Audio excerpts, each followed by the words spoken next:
unemployment number today change things in terms of timing for a rate hike for you? Well, first of all, hello, and thank you for having me.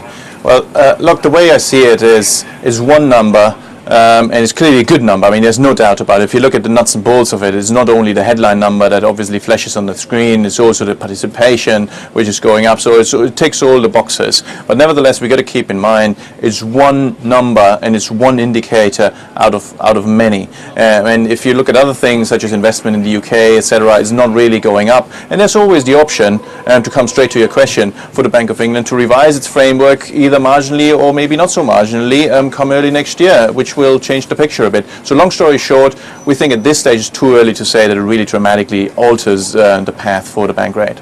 Now, Peter, I know that your house call for the Fed taper is in March. I just want to find out what would happen. I mean, what would the impact be for markets if the Fed did taper today? I mean, let me first of all, I think it's a brilliant question. I mean, let me stress that I think we're not alone in calling for non-taper today. In fact, our call is for March, as you said. But that's probably the majority of people out there. But there are quite a few who call for an early taper, which means that we probably have some probability priced in, which means that either way it goes, I would expect some kind of a market reaction. If we have a taper today, and I think that's the off consensus one, then we probably have a rather strong market reaction. I think it's going to be, first of all, negative for the bond market quite clearly, particularly at the longer end of the curve, which implies a steepening.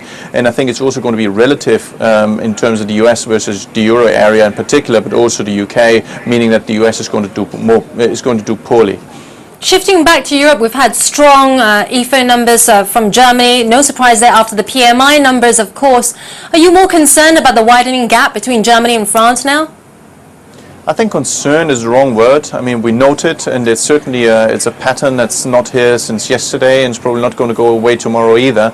It's a constant theme, and the reason is because there's obviously a very different fundamental backdrop to what's happening in Germany, where some of the reform measures that have been done at the moment elsewhere in Europe have been done almost 10 years ago, and what's going on in France, where we just saw the beginning of it.